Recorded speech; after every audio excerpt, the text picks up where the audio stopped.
Hey guys, Chris from Provo Beast Audio Installation, and in today's video we're going to be unboxing this wireless Apple CarPlay and Android Auto doubled-in touchscreen radio by Boss Audio. Now in this unboxing we're going to get this thing all pulled apart, we're going to show you everything that it comes with, and we're going to throw some power at it so you can see this wireless CarPlay in action. Let's get started.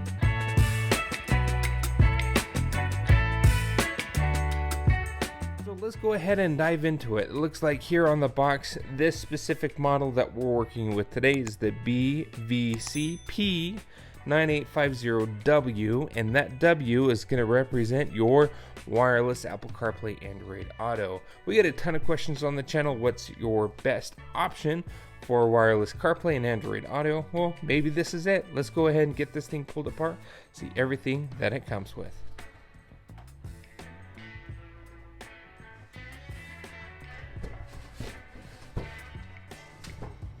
Alright, so with everything pulled apart here, starting from the left to the right, in terms of accessories that you get with the radio, it does come with a universal trim ring. In most instances, you actually won't use this if you're using a dash kit specifically designed for your vehicle. You have a GPS antenna. Now this does not have onboard GPS. What this specifically is designed for is to help accuracy with maps and navigation when using wireless CarPlay and Android Auto. So this just simply plugs into the back, and you can wire this right underneath the dashboard or up on top of the dash itself. We have a Bluetooth mic. We have some screws and universal mounting hardware. We have our main harness adapter itself. On this harness adapter itself, it has power, ground, accessory. You have your backup camera input there, all your speaker wires, your whites, grays, greens, and purples. You have illumination as well, and your steering wheel control input in case your vehicle has steering wheel volume controls and you're looking to retain it with the appropriate adapter. And we have secondary harnesses here. This one is our AV harness input, so this is our composite video left and right inputs, along with our camera powers. This fortunately actually can power the camera right from the radio with these two guys. And finally, we have our secondary harness. We have a parking brake here and our amplifier trigger wire. And again, we have a pretty decent manual that's included right here in the box. Next, let's take a closer look at the radio itself. Now, obviously it comes with this nice little screen protector. Now, there's no hard buttons on here. They're all soft touch buttons that essentially will only work obviously when the unit is turned on. You have a menu button, you have your mic or voice recognition button, volume up, volume down, as well as a mute right there on the front screen. It does look like there's also a hole for a mic, as it's labeled there in the top left hand corner, but additionally it also includes an external mic as well, so I would assume you probably have an option for both.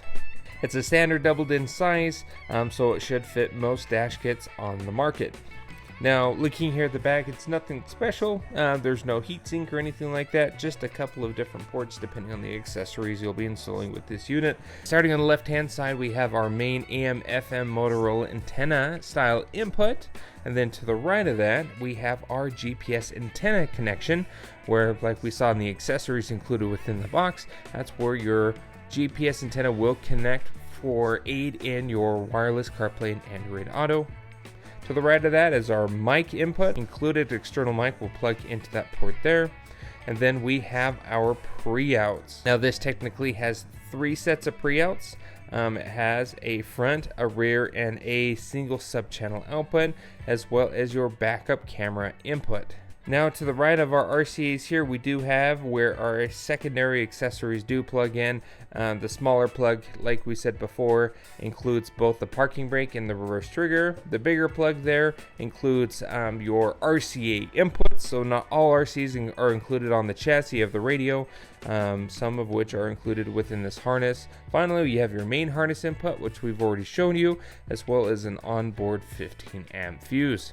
Last but not least, we do have our USB that we'll use for wired CarPlay and other multimedia that will make that connection there. It comes with about a 3-foot length of cable, which can be run in any location. I'm going to get this hooked up to our test bench. Let's throw some power at it, get this thing booted up, and check out its user interface and that wireless Apple CarPlay. Alright, so let's go ahead and simulate turning on the key of the vehicle.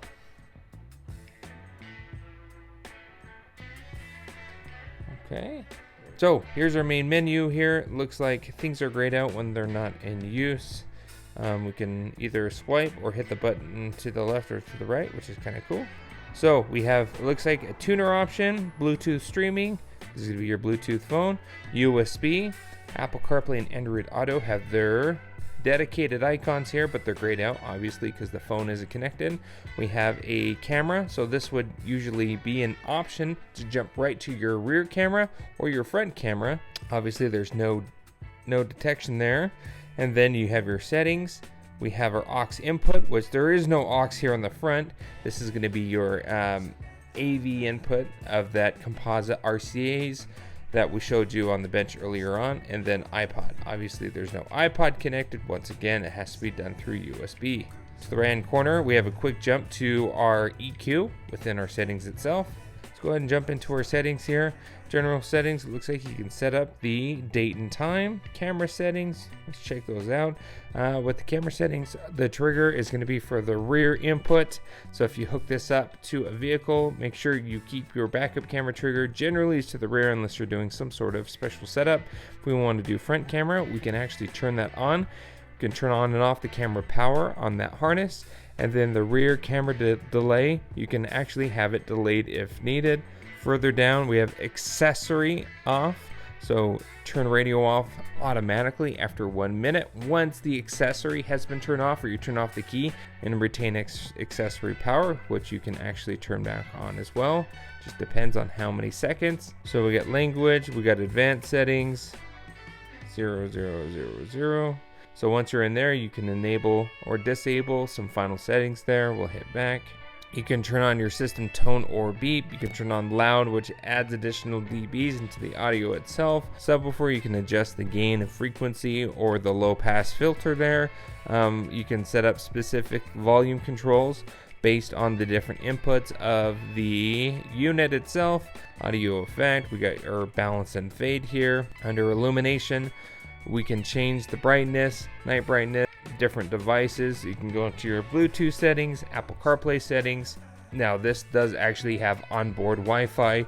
No, you can't browse the internet on this. What Wi-Fi is generally used for is for wireless Apple CarPlay and Android Auto. Radios that have wireless CarPlay and Android Auto, it uses the Wi-Fi for that connection, and it uses the Bluetooth to authenticate that connection. So we ran through those settings super quick. Obviously there is a ton more we didn't even cover, but those are your main functions that you'd probably use more so on a daily basis. Now if you're still watching, you're probably waiting for the wireless feature to work. So let's go ahead and get a test phone and get this set up so you can see how to pair a phone and wirelessly use Apple CarPlay and Android Auto. Alright, so at this point, let's go ahead and show you CarPlay. Now we have our test iPhone here. We're going to go ahead and plug it on in. Now, wired CarPlay does not require you to connect over Bluetooth or anything like that. Literally, you connect it over the lightning cable to the USB on the back of the radio. That's it. Here is our Apple CarPlay. That's all booted up. You're probably asking, well, it has wireless CarPlay. How do we set up wireless? Usually, in most instances, it's going to give you a prompt after you plug your phone in for the first time. Do you want to use wireless CarPlay with this BOSS unit? In our instance, when we plugged in our phone, it's automatically prompting us to go ahead and hit enable. So we'll hit enable there. What we're going to do is disconnect this. First thing we need to do, let's go ahead and pair this over Bluetooth. So we'll go to our phone. We're going to go to our Bluetooth settings. We're going to wait for that BOSS to show up there. There's that BOSS audio as one of my devices. And now we're paired. And that's it. Once we have enabled on our phone here, it takes just a few moments, but over time it'll actually pop up there, and from this point forward, every time you turn on the vehicle with your phone close by, it will become an available option on your home screen. Nice thing is, with wireless Apple CarPlay, we're totally wireless here. We're not plugged in. Now it actually is still really responsive here. Not too bad with wireless CarPlay. Now with Android, it's going to be super similar to the iPhone here for wireless Android Auto. We always do suggest before you try to attempt, go ahead and connect it over Bluetooth. That's going to allow you to set up the authentication. Now if you want to see this radio in action, we're going to be installing this on a Ford Explorer type platform, where we'll walk you through step by step on how to get one of these integrated within your vehicle. Thanks again for watching. Be sure to hit the like button if you like what you saw, and don't forget to subscribe and post great content on the channel all the time. We'll see you in the next video.